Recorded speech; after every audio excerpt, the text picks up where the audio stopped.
Olá pessoal, me chamo Tiago Lucena, sou seu professor de Ciência, Tecnologia e Sociedade e neste vídeo eu vou explicar por que o tema da redação do Enem 2021 está equivocado. Vamos comigo? Então pessoal, o tema da redação, da prova de redação do Exame Nacional do Ensino Médio, o Enem de 2021 é o estigma associado às doenças mentais na sociedade brasileira. Esse tema, primeiro é preciso dizer, antes que me cancelem, né? Eu preciso dizer que é um tema urgente, que precisa ser discutido e falado, mas é justamente esse o primeiro ponto que faz com que a escolha, né, dos organizadores da prova lá no INEP por este tema ser equivocado, justamente esse. É um tema muito pouco discutido socialmente e praticamente inexistente no ensino médio brasileiro. Lembremos que o Exame Nacional do Ensino Médio, no ensino médio nós não lemos Michel Foucault, por exemplo, porque não dá para falar de História da Loucura de lugar nenhum do Ocidente, pelo menos, sem citar o livro A História da Loucura na Idade Clássica, de 1961, de Michel Foucault. Lá no livro, o Foucault, o filósofo francês, trabalha com o seu método já conhecido na sociologia e na filosofia, a arqueologia do saber, ou seja, ele vai escavando capas para descobrir como discursivamente as coisas se tornam o que são no tempo presente. Então ele vai lá atrás, faz um exercício cansativo, muito obstinado de pesquisador, de descobrir por que as coisas ganham determinados sentidos, e eu estou chamando coisa como é um fenômeno, e como todos os fenômenos está em constante mutação, evolução e em movimento. Mas aí o Foucault vai lá atrás, e ele faz isso com a história da clínica, com a história da sexualidade, mas aqui neste livro especificamente ele vai falar de uma coisa que ele chama de tecnologias do poder, né? Como se deu a construção dessas tecnologias do poder desde a Idade Clássica até chegar à modernidade, que aí digamos que é o discurso mais aproximado do que temos hoje sobre loucura, é aquele já das chamadas ciências modernas do século XVII, especialmente do século XIX, para os dias atuais.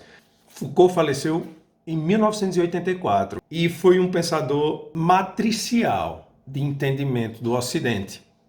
E aí, no livro, é preciso que se diga, e aí eu vou pegar, você fala, professor, mas você está falando da história aonde? Na França, onde nasceu Michel Foucault? Não, estou falando do discurso sobre a loucura, que é sempre o discurso da exclusão, da retirada, que aí você também está no cerne, e nós podemos fazer outros vídeos sobre Michel Foucault para falar especificamente disso, né? O que se quer numa sociedade, especialmente numa sociedade chamada moderna. Tudo que se quer é que os corpos sejam dóceis e produtivos. O que são corpos dóceis e produtivos? Os nomes já dizem tudo. Um corpo dócil é aquele que é sensível às regras da cultura, ou seja, que obedece aquilo que a cultura manda. E um corpo produtivo é aquele que está moldado para o trabalho, para fazer lucrar alguém, um chefe, por exemplo. Então, nessa busca social de construir corpos dóceis e produtivos, tudo aquilo que destoa do dito normal é retirado de circulação. Essa retirada de circulação ela pode ser provisória, mas ela também pode ser definitiva, o que é muito trágico em termos de identificação da pluralidade do que é ser humano. Então, no livro A História da Loucura na Sociedade Clássica, Foucault vai começar dizendo uma coisa interessantíssima, parece simples, mas reveladora para todos nós. Não existe loucura num sentido puro, animalesco da coisa. Não é? Para existir loucura, primeiro é preciso existir sociedade. E existir sociedade significa existir regra da cultura. Cultura, como eu já disse em outros vídeos, mas sempre é bom repetir para quem está chegando aqui pela primeira vez, cultura significa regra. Tudo aqui, todos os manuais implícitos e explícitos que estão no que pode e no que não pode ser feito socialmente, chama-se cultura. Então, no estado puro não existe a loucura. Primeiro precisa existir sociedade com todas as suas regras da cultura, para que aí sim construa o discurso sobre a normalidade e tudo aquilo que foge da normalidade, e depois os discursos de exclusão do que parece ser anormal. E aí, dando um pequeno salto, chegando à Idade Média e também ao Renascimento, já instituídas muitas das regras da cultura, a loucura ela começa a ser vista ainda com uma certa naturalização, porque é aquela ideia de que o louco é aquele que tem coragem de dizer o que as outras pessoas não dizem. São aquelas pessoas que estão ligadas a uma aura de maior mistério, porque parece que elas revelam, não é? Claro, e depois a gente vai ver, quando o inconsciente fala, é quando nós nos revelamos mais cruamente como somos. Porque, como bem sabemos, e a psicanálise baseia-se todo nisso depois, né, lá com Freud, é que a consciência é aquilo que conseguimos recalcar do inconsciente para poder viver nessa sociedade aí, que o tempo inteiro está tentando nos normalizar, né? Deixar-nos dóceis e produtivos em todas as questões múltiplas que nos orbitam. Então, não existe loucura no sentido primitivo de natureza, certo? Para existir loucura, primeiro é preciso existir sociedade com o discurso da cultura que diz o que é normal e o que é anormal, lamentavelmente. É somente no século XVII, com a emergência das chamadas ciências modernas, que o louco vai passar desse lugar de visibilidade para o lugar da invisibilidade, da exclusão. Ou seja, todo aquele considerado marcado sob a égide, né, do diagnóstico de loucura, e aí nessa época o tipo de extravagância social entrava aí colocado nesse mesmo saco da exclusão.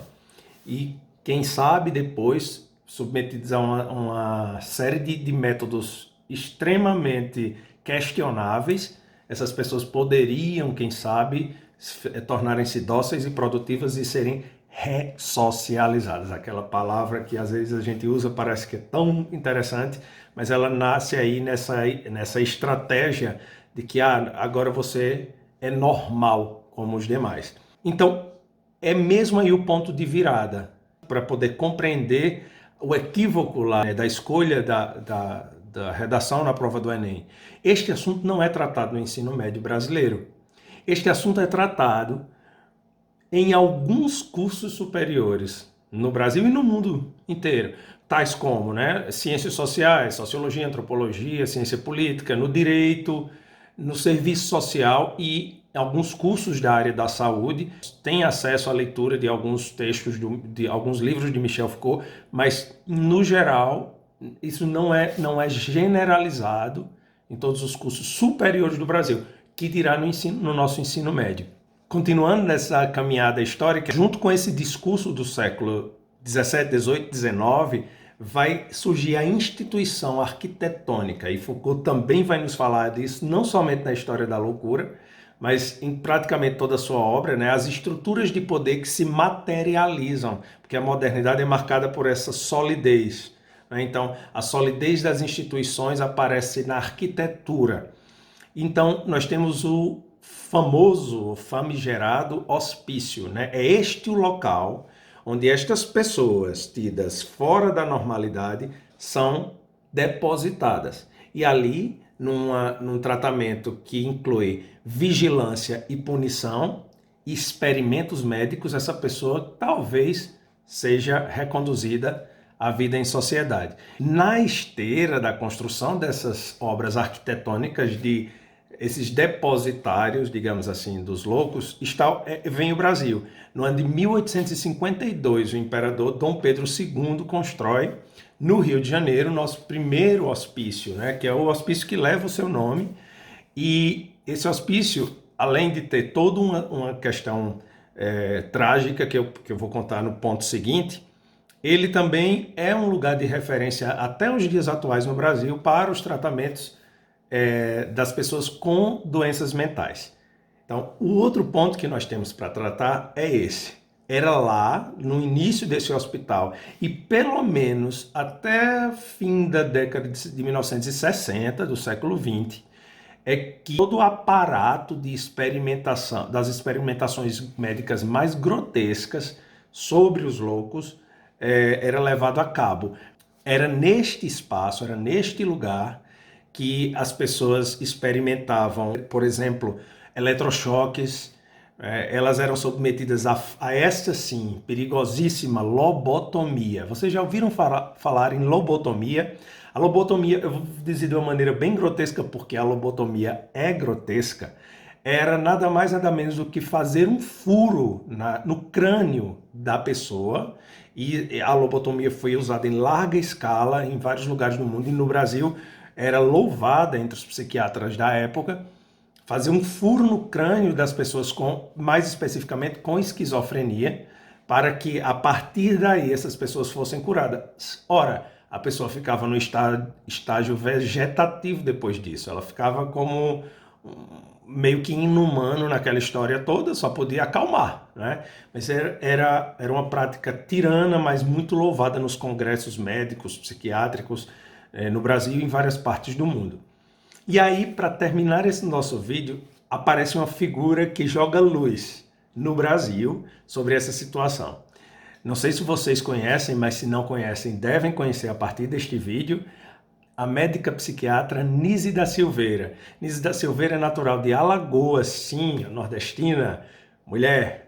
Nise da Silveira, que fez medicina numa turma que só tinha ela de mulher, né? Já teve que brigar aí durante o seu curso inteiro para instituir-se como pessoa, foi perseguida, foi taxada de comunista, de uma série de questões, mas Nise da Silveira revolucionou a psiquiatria brasileira.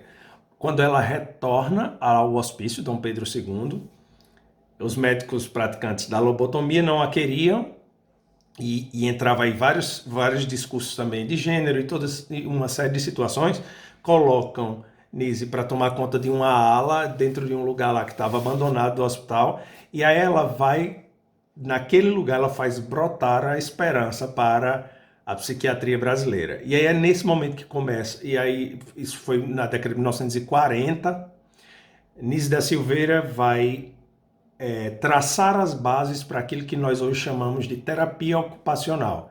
Ela vai experimentar não perfuração de crânio, não eletrochoques nos pacientes, que ela vai passar a chamar de clientes. Ela vai entregar para essas pessoas pincéis, argila, né, para que eles façam pinturas, esculturas, e ela vai entregar animais domésticos como gatos, cachorros, para ficar sob a responsabilidade dessas pessoas, e essas pessoas vão começar a ser tratadas dessa maneira. Porque aí nós vamos começar a compreender, aí voltando para Foucault, a mudança do discurso sobre a loucura. É quando começa a aparecer a expressão doença mental, né? Sabe-se que é uma doença, é um problema que pode ser tratado, em alguns casos curado, em outros não. Aparece aí as novas formas de medicalização para melhor e para pior, porque hoje em dia a medicalização ela ultrapassou o ambiente dos hospitais psiquiátricos e ela chegou ao alcance das pessoas, né? Hoje em dia as pessoas tomam remédio para ficar bem, para ficar triste, para ficar feliz, para acordar, para dormir, etc, etc. Entra aí paralelamente a observação de que são sujeitos que têm uma enfermidade mental, e aí hoje nós temos uma lista, a lista das enfermidades mentais ela é bem grande, porque quanto mais conhecemos, mais vamos encontrando detalhes e novidades que fazem com que não tratemos os problemas mentais como se fosse um único, né? Mas também aí tem essa problemática da medicalização, que ela resolveu muitos problemas, mas criou novos problemas. Então, é isso. Este vídeo teve como objetivo dizer isso. Primeiro ponto, o tema da redação é equivocado porque esse discurso, essa discussão não é feita nem no ensino médio, nem na sociedade brasileira de maneira aprofundada, séria e ampla. Para entender a história da loucura, é preciso entender a história da demarcação das regras de conduta da sociedade, e é equivocado porque ainda tratamos as pessoas com doenças mentais ou pela via da indiferença e do desleixo, descrédito, ou pelo desconhecimento que faz com que generalizemos essa questão. E aí eu termino com a frase da própria Nise da Silveira que diz: toda generalização é perigosa. Muito obrigado, até o nosso próximo vídeo e inscreva-se no nosso canal Geração Selfie. Tchau!